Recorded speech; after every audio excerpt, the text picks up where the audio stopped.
Today's tutorial is for the Lauren bag. This is from the designer Mormino. This is the version I'm going to be sewing up in the video you're getting ready to watch. This is our second marathon for 2025. All day long today, you'll be able to watch different sewists on YouTube create their very own version of this Lauren bag. Some sewists will be taking the pattern and creating their own hacks and putting a different spin onto it. Some people, like me, will just be pretty much sticking to the pattern completely. In my sewing marathon videos, they are completely different than my other videos. I give out facts throughout the video, so it's not just a traditional tutorial. If that bothers you, I apologize. It's only one time a month that you will get a video from me like this where it is a little bit chatty, and I have a lot of quirky facts coming up for this one as well. So even though I'm giving out those facts, you shouldn't have too much of a problem sewing along with this pattern because it is very well written. It is a great way to construct a pattern, a lot of great tips and techniques in it. Also, the designer has several videos of her own on this pattern, so you could definitely watch hers as well. I'm using a fabric from K&A Custom Fabrics. This is a panel here on the front. On the back is a coordinating print. My webbing is from J&R Edwards. My zipper tape is from Mormino. Let's just open it up and look at the inside. You can see it opens really wide. This print inside is also from K&A Custom Fabrics. Let's look at the other side. I have a zipper with a zipper overlay, and then I have a tag from Sewing Blurbs here also. That's really the only change I made, was to add the zipper overlay and to put a tag in there. Everything else I pretty much kept exactly as it is written. Super fun pattern, great to sew. But now let's quit talking about it and let's start sewing up the Lauren bag from Mormino in the second marathon for 2025. Let's go over the pieces we're going to use to make this bag. I'm going to have two pieces of number 5 zipper tape. One of the pieces is going to be for that inside zipper pocket. I do have the pull attached, but nothing on the ends. The other piece of zipper tape is going to be for the main closure. I have a zipper tab on one end, and I have the other side folded down 90 degrees, and I do have my pull already attached and closing towards the end with the 90-degree angles. I have two pieces of webbing cut to the pattern measurements. The pattern gives you several options for how you prefer to carry a bag. So I chose the largest option, and I have the webbing cut to that measurement. I have 4 connectors. Let me show you how these look. This is going to be what connects my strap to the bag. On one end, I have a rectangular ring. I'm using 1-inch webbing, so I had to use 1-inch hardware. On the back, what I did was I folded the raw edges to meet. In the pattern, or maybe it's in Lauren's video, but she tells us that she doesn't fold the raw edges to meet right in the middle. She offsets them a little bit so that if she wants to add a rivet, it will go through both pieces instead of just going through the place where the ends meet. I folded the raw edges to meet, and then I use glue to secure them, so that way when I sew these on the bag, they are not slipping around and getting out of shape. I have 4 of these, 2 for each side that I'll attach to the exterior. I have 1 exterior base piece. I'm using a vinyl from my little shindig. On the back, I have a piece of foam attached, and I am keeping it out of the seam allowance. For my 2 exterior pieces, I have them cut. I have them interfaced with the SF101, and then I also added a layer of foam. I did choose to keep my foam in the seam allowance, which probably is a mistake because it'll add some extra bulk, but I was just feeling a little bit lazy and didn't feel like cutting it out. You can see that I do have the cutouts here at the bottom. So that will be my front piece. This will be my back piece. I have a tag glued on to this, but I have not sewed around it yet. I also went ahead and made the marks for where those connectors will go on both the front and the back. This will be the back piece, but that kind of will help me to have the best placement for them, and I just used the pattern piece and made those marks from it. This one, of course, has the marks on the bottom as well. That is the only pieces I need for my exterior. For my lining, I have 2 zipper pocket pieces. This is a cotton canvas, also from K&A, so I did not add any interfacing onto these zipper pocket lining pieces. I have 2 of them cut according to the pattern measurements. The only thing I'm really doing different from the pattern, but not from some of Lauren's videos, is I am adding a zipper overlay instead of just using the traditional zipper pocket. So for this lining piece, I have a zipper overlay cut out of vinyl, and I have it already measured and placed. I added a little bit of glue just around the edges just so it won't slip around and I won't lose the placement for it. You can use the placement that is given in the pattern for the zipper pocket as to where to place your overlay, or you can watch one of Lauren's videos and she talks about it in there. I also did add a woven tag. This is from Sewing Blurbs, and I just kind of slipped it in under there. Whenever I sew around, it'll catch it and attach. So this is one of the lining pieces. It's the same shape as my exterior piece. Here is my other lining piece. You can see that it is a different shape. What this one has is it kind of has that base piece already attached to it. So we have a separate base for the exterior, but the lining we just include it in here. So you will use your pattern piece to cut out this one piece for the lining. That's all the pieces we need to sew up this bag. It is not a hard bag to cut out. Very few pieces. You have pattern pieces, so you don't even have to use measurements. Really simple. She really takes all of the guesswork and all the figuring out with the pattern pieces and even the hardware placement. So let's go ahead and get started sewing this bag. I'm going to go slightly out of order from the pattern, and I'm going to sew up the zipper pocket first on this lining piece. I'm going to start making the pocket by placing a lining zipper pocket piece right sides up, place the zipper tape on top of it right sides up, and then I'm just going to sew across this with about a 1/4 inch seam allowance to sew these 2 pieces in place. I got the pleasure of going to Lauren's business in person. When you go in there, it's such a wonderful feeling. Not only is everyone so nice and friendly and accommodating, but to get to see all the materials there in person is just wonderful. I did not realize how much I would enjoy it. I just assumed it would be like, oh yeah, it's pretty. But whenever you go and you see all those wonderful things that you've only seen online or in person when you bought, just seeing them all stacked there, really, it just has an effect on you.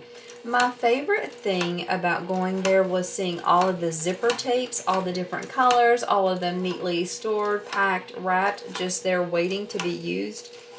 It was definitely my favorite part of shopping there. Since then, I have bought more and more of her zipper tape. I really enjoy having the zipper tape. This specific one is her peach. It's Monticello peach, I believe she calls it.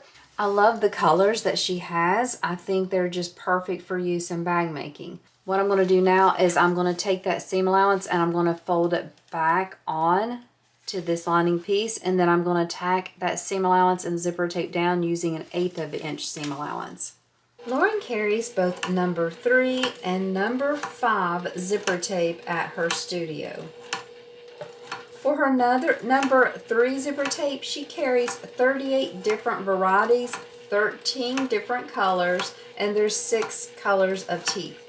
For her number 5 zipper tape, she has 151 total varieties. That includes 28 different colors and 6 color teeth as well. Since my favorite thing to buy and look at Lauren's shop is her zipper tape, I thought it would be fun for this video to go over facts all about zippers. This is how that looks. If you get confused at any point, if you're doing the right thing, you can just imagine opening up your zipper tape and you want to see your pretty fabrics inside. What I want to do now is repeat those same steps with this other piece. I'll make sure on this one though, when I'm lining up the top, I'm also lining up the sides so everything is in line and evenly placed. Zippers are composed of 4 parts. The stringer, or the zipper tape, that's the cloth on either side of the zipper teeth. The teeth are small interlocking parts of the zipper. They can be metal or nylon. The zipper slider is what we call this part the zipper pull, but this is actually composed of two parts. It is called the zipper slider. That's the part that opens and closes the teeth as it slides over the teeth. The zipper tab is the part you use to pull the zipper open and close. In the United States, people use 4.5 billion zippers every year. Gideon Sunback is the true designer of the zipper.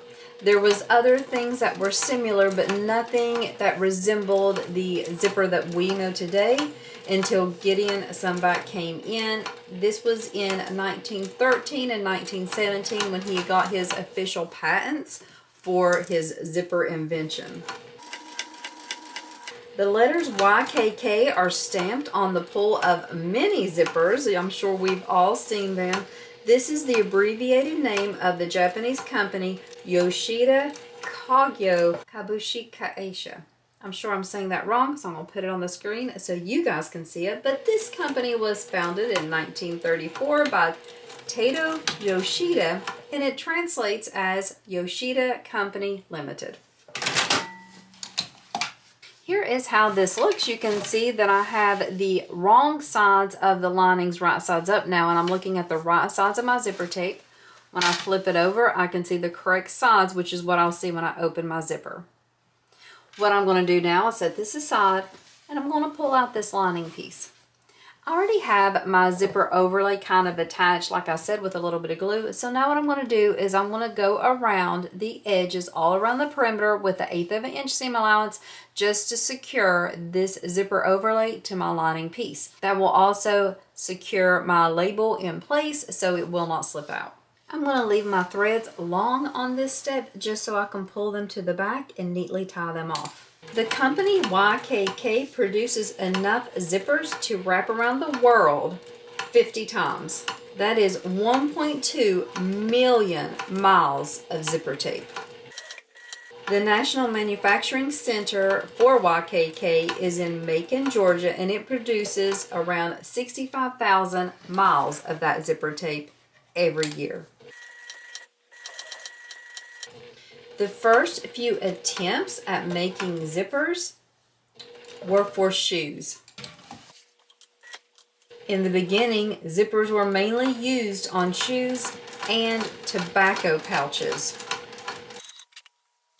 Zippers didn't gain popularity for their use on clothing until the 1920s and 1930s when pants and children's clothes began to use zippers. Before that, zippers on clothing were considered morally corrupt because it made it too easy for one to remove their pants. Before zippers got their name, they were called separable fasteners. But in the year 1923, B.F. Goodrich Company put zippers on their goulashes and called the closure zipper. The name stuck because it sounded like what happened whenever you opened and closed a zipper. The U.S. military was one of the first big customers buying zippers. They used zippers on U.S. Navy gear in World War I, which led to the popularization of the zipper. I sewed around the exterior perimeter of this zipper overlay. Now what I'm going to do is I'm going to make a small cut here in the middle, and I'm going to trim all this extra fabric around the overlay. I'm going to leave about 1/4 of an inch fabric left all the way around here. Lauren tells us it's best to use our scissors and glide instead of cutting, just so we have less risk of cutting into the actual overlay. Now that I've cut all around the overlay and removed that extra fabric, what I'm going to do is I'm going to pull out that zipper lining piece that I was working with, and I'm going to make sure my zipper is closing to the left, and I'm going to slide it underneath. And just lay this on top. I'm going to make for sure I center my lining and zipper tape on this piece. What I want is I want these zipper teeth to be centered in the middle of this box, and then I also want the zipper tape and lining to be centered on each side. After I have that, what I do is I just kind of clip the extra up here to kind of hold it in place, but you can add double-sided tape on your zipper to make for sure that it doesn't move any while you're sewing. Whichever method works best for you, do that. I tend to not use that because I just struggle with using double-sided tape. So what I do is I just kind of watch it and adjust as I go. I'm going to sew around the inside now, about 1/8 of an inch away. Again, I'm going to leave my threads long so that I can pull them to the wrong side to have a neat finish. Scuba gear, hazmat suits, ocean survival suits, and even space suits all use a special type of zipper. This is called an airtight zipper. These zippers don't pull open and close as easily as your traditional zippers because they must create an airtight seal, which makes them very stiff. These special airtight zippers are the preferred way to make a spacesuit. It is their preferred closure method, and these zippers were actually on the spacesuit whenever Neil Armstrong landed on the moon. So zippers have been to the moon. In 1954, the company Levi's used the first zipper on a pair of overalls. It was the 501Z. It wouldn't be until the 1970s that they would begin to use zippers on more of their jeans. Before that, the button fly reigned supreme.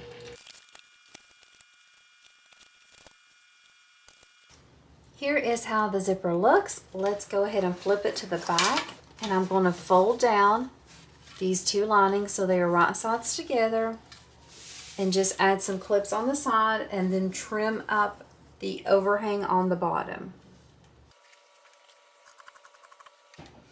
I'm going to now flip it over so I'm looking at the right side of the lining, and I'm going to pull it back and I'm going to sew just down the sides of this zipper lining pocket piece. I'm not closing up the bottom. I will use that to birth the bag, as well as leaving an opening in the lining so that I can get the best type of closure on this bag. So for this piece, all I'm going to do now is I'm just going to trim up the overhang on that zipper lining pocket. You don't have to do it. I'm just going to do it, but it won't be in your seam allowance any. But I'm going to go ahead and trim that up, and then this piece is done. I'll set it aside until we use it later in the pattern. The next thing I need to do is I need to sew my tag on. I'm going to do that off camera. I'm sure you've seen me do that plenty of times. But before I go off camera and do that, I'm also going to show you how I'm going to add these connectors.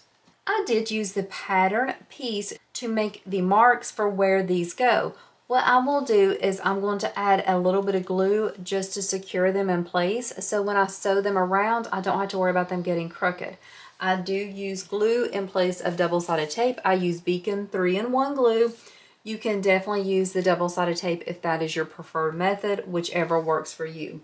So I'm going to go off camera and I'm going to glue all these down, and then we'll come back to sew them on.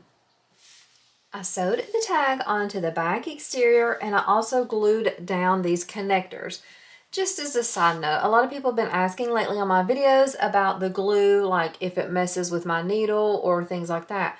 Just to be clear, I use very little glue and I do let it dry. I choose to use a glue that dries very quickly, and I've never had problems in all the years I've used it. But if you're nervous at all, you could use double-sided tape. The reason I started using glue is because my machine hated double-sided tape and I was having problems with it making my needle sticky. The glue never has.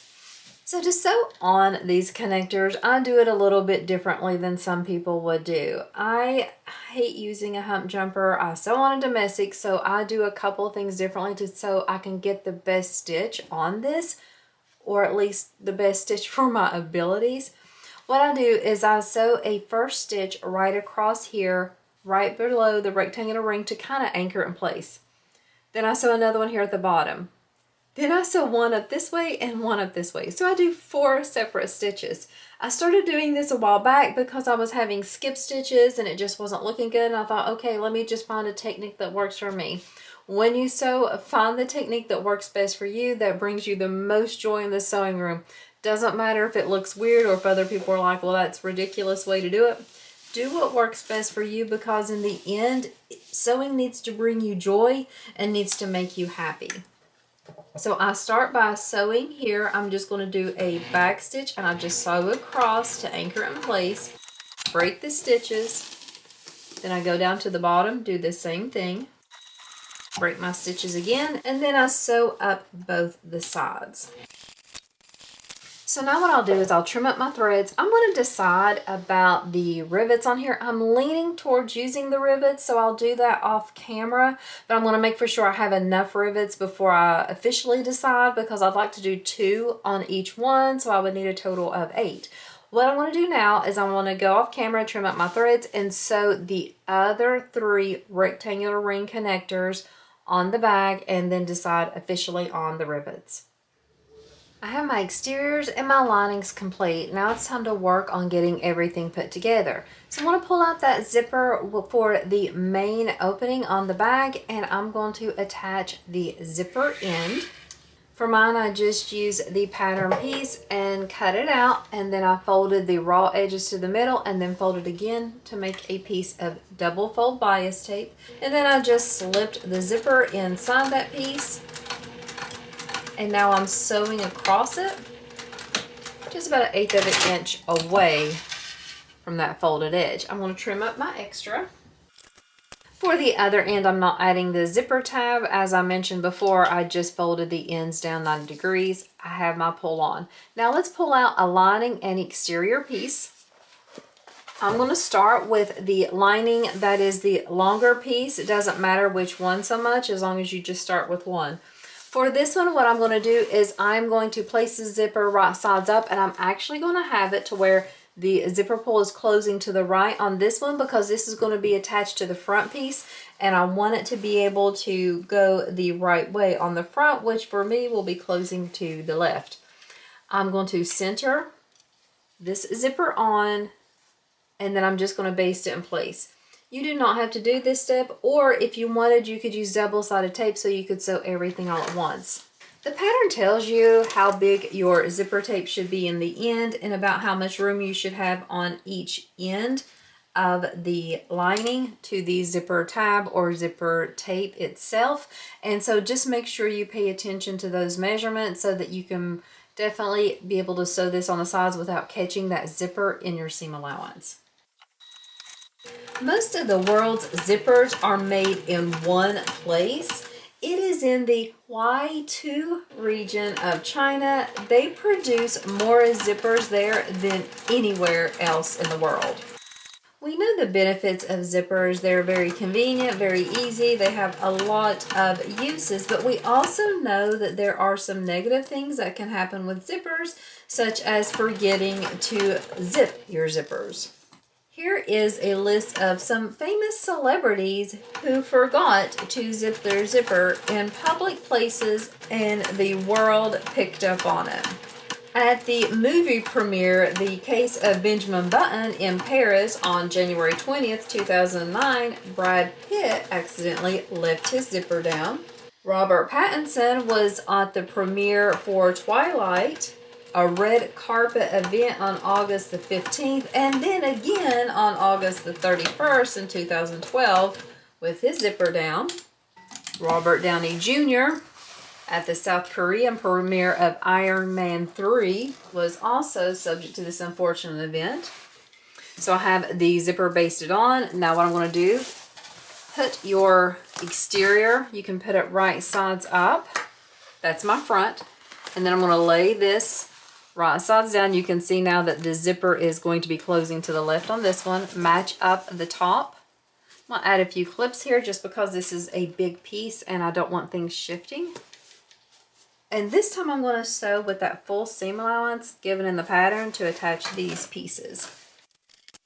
So I'm going to sew from edge to attach the zipper tape and the lining and exterior together. It's kind of big, so Sorry if I have an odd angle on this. Back to our unfortunate events with zippers. U.S. President George Bush was on visit to Chile on May the 4th, 2004, and had this event happen and was fortunately told by Winston Churchill that he should check his zipper. Model Kate Moss has been known to have this happen to her several times and actually told a magazine that she has a problem with zips in that she forgets to pull them up.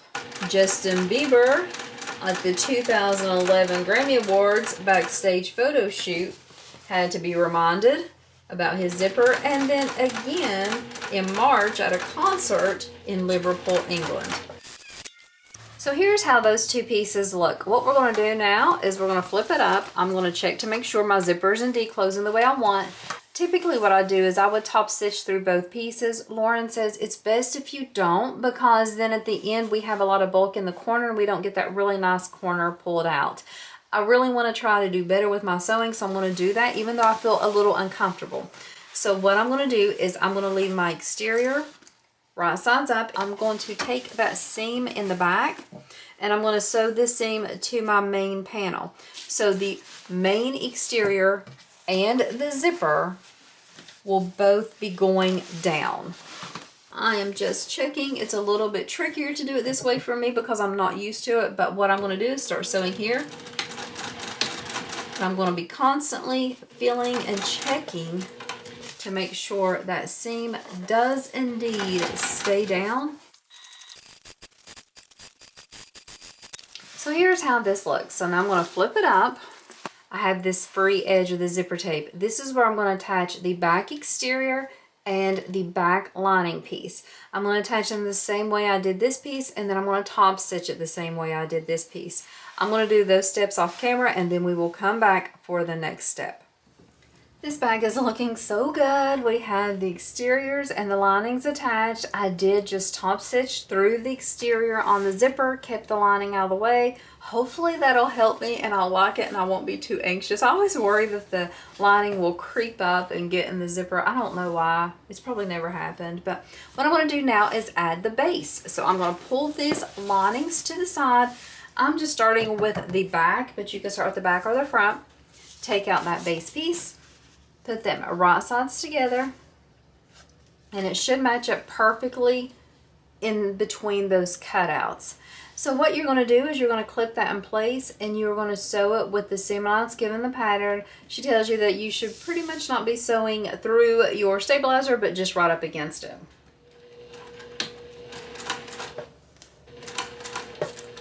So my last set of facts, I was talking about unfortunate incidents that happened with zippers to celebrities. But let's go just a little bit darker for this next set of facts. Journal of Urology International said that zippers are the #1 cause for serious injuries. At least 17,616 people in the United States alone suffered zipper-related injuries. This was between the years of 2002 and 2010, so an 8-year span, that many injuries happened. These injuries were bad enough that it landed them in the hospital, according to that study. So what I'm going to do now is I'm going to flip this down. I'm going to leave the seam allowance so that it is under that bottom panel and I'm going to top stitch on it. Lauren tells us that this is not necessary, so you don't have to do this, especially if you feel like the next step when you're top stitching the other side, since you will have the zipper there, if you feel like it'll be too tricky, you could avoid it. I feel like mine will be okay because I did end up not using a zipper tab on the one end of my zipper, so I'm going to go ahead and top stitch. So back to our injuries, the majority of those injuries, 5 every single day across the U.S., involved men because they were in too much of a rush while they were zipping up their pants. Here's how that top stitching looks. We're going to take this free edge and we're going to flip it over to do the same thing for that exterior front piece. So I'm going to kind of push everything out of the way and smush it and clip it into place. I'm going to go ahead and open my zipper so it'll lay a little bit better. Okay, I clipped those two pieces together, so the back exterior and the other side of that base piece, and now I'm going to sew the same way. So now that that is sewn, now I'm going to have to top stitch. I'm going to attempt to top stitch from the open end towards the closed end. So get everything all opened up. Make sure your seam is going down to that base piece. You're top stitching on the base, the bottom.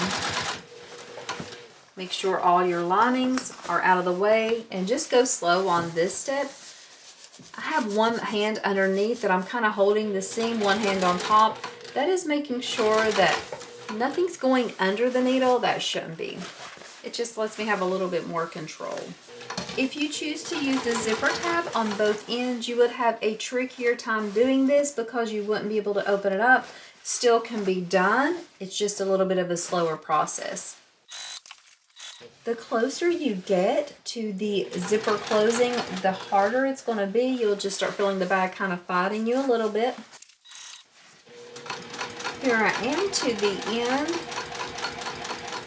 Not horribly bad, not my best top stitching, of course. And so now we have that base piece on. Now what we need to do, I'm going to leave that zipper unzipped. I'm going to actually move it kind of halfway so I don't have to worry about the hardware. Is we're going to put our linings and our exteriors right sides together. So just start clipping everything. I'll use my bigger clips since I have some foam here and I have this kind of giving it a little bit of a pull. Make sure this top matches up nicely. So now that we have the sides clipped together, we're going to sew exteriors right sides together. So we'll start sewing here, go all the way down, and sew the linings right sides together. Don't forget, you will still have this part unattached at the bottom of your lining. That's what you should have right now. So the seam allowance is given in the pattern. So start with the seam allowance here at the exterior. Lauren does tell us that if we want to grade in the seams a little bit on the lining, we can do that. So we can have less of a baggy lining if we want to do that. So I'm going to start here at the exterior at the bottom. Back stitch when I start and stop, of course. So my last set of facts were a little bit dark. Let's lighten it back up again and give some more fun facts on zippers. In 1988, a local Sheraton hotel had a zipper built that was more than 1.8 kilometers long. It was a promotional gimmick, and they draped the zipper from a hot air balloon and then wrapped it around the hotel to promote its new nightclub named Zippers. Radio host Andre Hoden lowered and raised his zipper on his pants 204 times in 30 seconds while on air. Here's how that first side looks. So I'm going to go ahead and go off camera and sew up the other side the exact same way. Then we will come back and box the corners on the exterior. Just as a reminder, we're not doing anything to the lining. Keep it wide open. We will birth the bag through this, and then we will pull it through our zipper pocket and close it then. I have both sides sewn down on the exterior and the lining all the way down, and so now what I'm going to do is I'm going to box these corners on the bottom. I trimmed down my seam a little bit, but I left about half so that way I could have enough to butterfly the seam whenever I'm boxing this corner. First thing I do is I find that center on this bottom piece so I know where to put the seam, and then I just put them right sides together. This is how it looks. Now Lauren tells us we don't need to sew from side to side. We don't need to go all the way here. She says we can just sew from where to meet our previous rows of stitching. So that is what I'm going to do as well. I'm going to flatten everything out, and I'm going to sew while I'm looking at the base so I can make for sure that I'm sewing in between those lines. Once again, you should be sewing against the interfacing, the stabilizer on the base, not actually through it.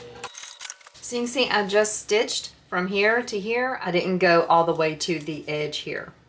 I'm going to repeat those same steps on this other side. After I have both of the bottom corners on the exterior boxed, now it's time to flip the exterior right sides out through that large opening in the bottom lining. So having it all open makes it super easy, especially for people like me that have a little trouble with their hands with turning bags. Take time to poke out the corners on the sides and on the bottom, make sure everything looks good, and then we can go ahead and pull this lining through the opening in our zipper pocket and finish it. Once you get that lining pulled through, you are going to find those notches on the side that you did and match it up with the other side of the lining. This part's going to be what becomes your box corner, so don't match it. Make sure you match with the other side that had that long edge. Match up those two corners there. Once you have that clipped, just double check that you still have the area where you can box the corners on the side. You want to make sure that you clipped the right pieces together. Now what we're going to do is we're going to sew all along this edge with the seam allowance given the pattern, and then we're going to box the corners. So we know that zippers can be used in clothing and in bag making, but here's a couple of other unique ways that zippers can be used. They can be used to create jewelry like necklaces, bracelets, earrings, or rings. They can be used to create wall art like pictures and wall hangings. They can be used to make a lamp or 3D structures like butterflies. They can be used to make embellishments for headbands or even the entire headband, bow ties. You can even make a pouch completely out of zippers, Christmas decorations. So many unique ways to use zippers. So if you ever get bored and are tired of sewing, you can always Google some new ways to use up all your beautiful zippers. After we have that lining bottom sewn, let's go ahead and box those corners. We're going to match up the center of the bottom lining piece, the one that's a little bit longer, with the seam on the shorter piece. And let's just sew across there with the seam allowance given in the pattern. And for my last set of facts about zippers, I want to talk about how educators can use zippers in early childhood development. Zippers help with fine motor skills and with hand-eye coordination.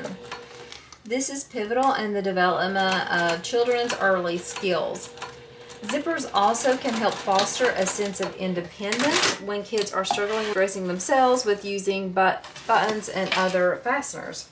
Kids can also use zippers to help practice colors, sorting, making alphabet letter shapes if they're not quite skilled enough to practice writing yet, and simply the basic mechanics of how things work by watching the zippers close and open again.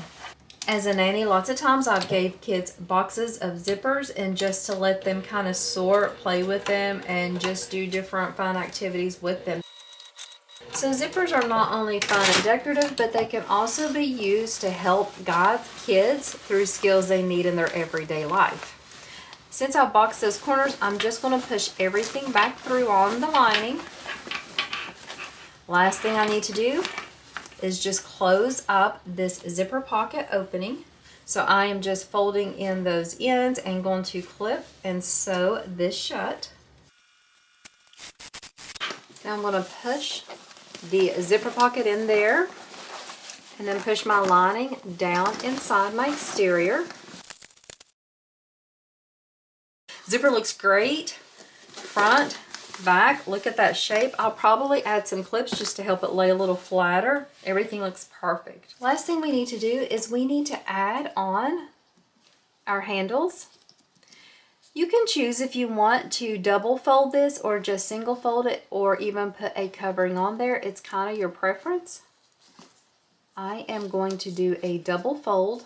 Make sure that I am not getting anything twisted, so I'll probably double check it.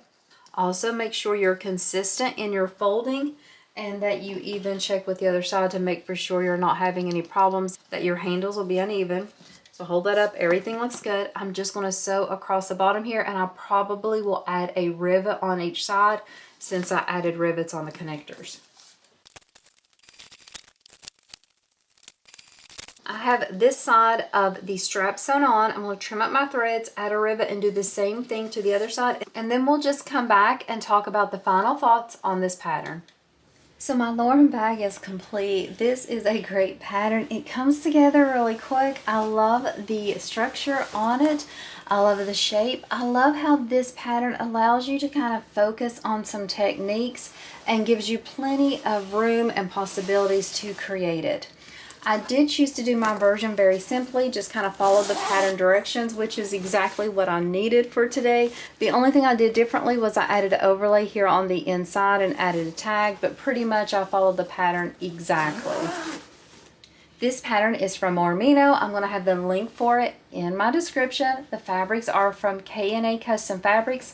My webbing is from Jane R. Edwards. The zipper tape is from Mormino.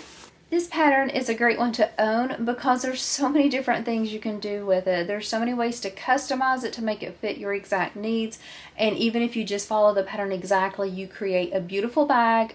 So thank you for watching another one of my videos. Thank you so much for supporting us here. We appreciate everybody watching. We appreciate the designers that let us sew up the patterns, and I appreciate the other sewists who sew along with us. And I hope today in your sewing room that you're able just to create something, maybe a new pattern or just something fun for you that brings you joy and happiness. I hope you look at zippers a little bit differently now that you know some facts about them. And I hope you're able to watch the other sewists and feel a connection of community with all of us, because that is what these marathons are about. It's just about us connecting with each other and sharing our love for sewing. Thank you so much for watching, and I hope you have a wonderful day.